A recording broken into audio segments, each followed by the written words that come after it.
Let's start with what the court decided. It's a very long decision, but having looked through it, there's a lot of talk about the Biden administration really trying to create new antitrust law. Is this new law or established law being applied to Google?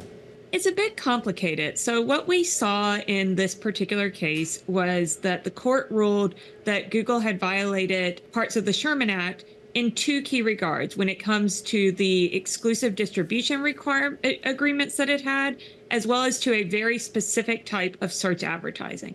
We saw Judge Mehta in this case apply the Microsoft case to this, although there's a lot of questions around some of the decisions that were made, some of what the court decided to reject in terms of potential competitors, whether or not that's the market that consumers actually experience, some of the conversation around what some of these alternative products look like, whether or not they're actually equal products or inferior products. So while we didn't necessarily see new law or a change from the consumer welfare standard, we did see some questions about perhaps how some of those standards were being applied. What does this mean for Google? I mean, one thing it means, they've already said they're going to appeal. And we know from the Microsoft case that you referred to, that took a good long time, several years going up and down and finally settling. But what does it mean for Google in the long run, do you think?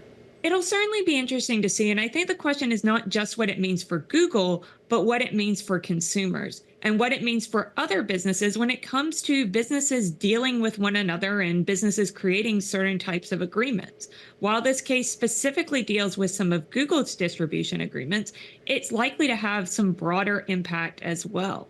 It'll be interesting to see what the remedies phase actually looks like if and when we get to that point. As you mentioned, the case is it's going to be appealed and is likely to take several more months, if not years, to come to a final decision.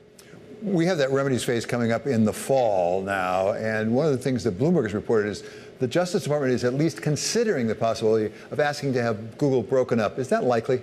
I think there's always a question when it comes to tech companies of what would a breakup actually mean and what would that look like? And is that something that's even truly possible in many cases?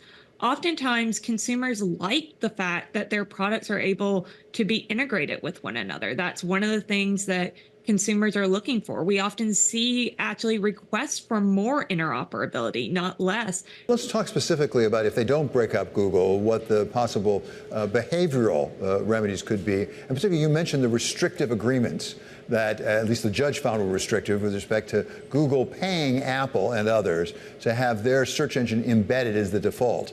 Is there any pro-competitive justification for doing that? Wasn't that something that was pretty nakedly a way of really deterring other competitors?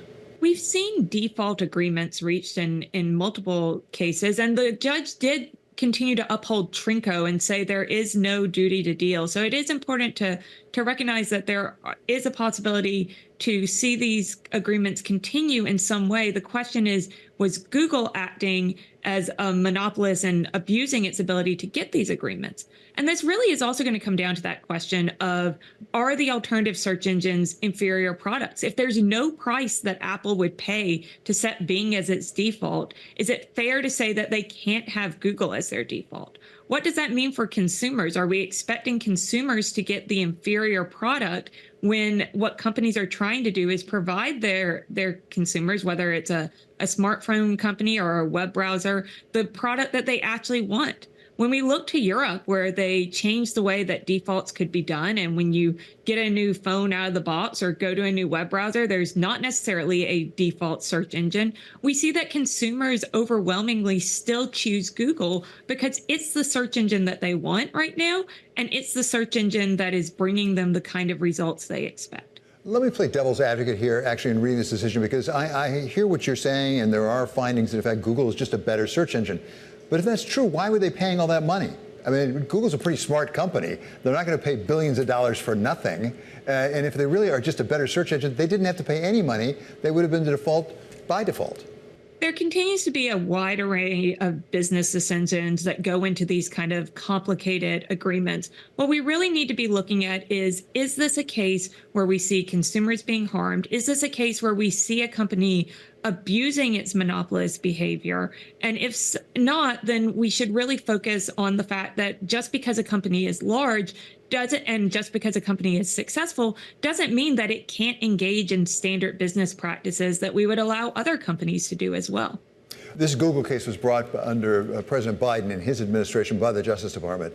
We do have an election coming up, you may have noticed, in November, and we will have a different president. It will either be Kamala Harris on the one hand, or it will be Donald Trump at this point.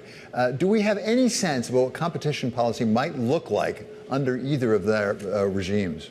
When we look at the previous Trump administration, they were highly critical of several of America's leading tech companies. In fact, many of the antitrust cases started during the Trump administration, or the investigations at least started during the Trump administration. Similarly, we've seen the Biden administration continue to be critical of big companies in general and really try and push this more European style antitrust approach. So I think regardless of who wins in November, we're likely to see continued scrutiny of large companies. And the question should be, is that good for consumers and is that good for innovation? Beyond the question of how much a consumer pays, because there are problems with network effects and things, is there an issue that we're not getting to see other competitors? They just never make it into the game at all. That's one of the claims, I believe, that was made in the Google case, that people just couldn't get into it. There may be a better, more innovative search product out there. We just never get to see it. One of the things that we often see in technology sector, particularly when we're talking about these kind of antitrust cases, are questions of market definition. In the Google case, the judge very much locked into this kind of general search engine definition, things that allowed you to search and then go off-site was what he really wanted to limit it to limit the number of competitors.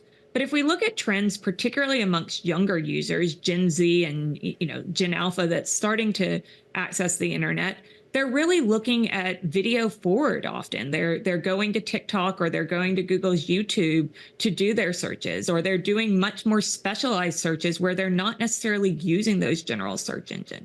That's something that's kind of changed with all users. And the judge in this case kind of pushed that aside to really only focus on general search engines. He said that couldn't be considered competition because you couldn't go off-site. But the question is that really the consumer experience? And this is also where AI comes up. Is AI going to be so revolutionary that this completely changes the way that we view what it means to conduct search? Is looking at a general search engine in a few years going to be the same as talking about video rental stores as streaming is coming about?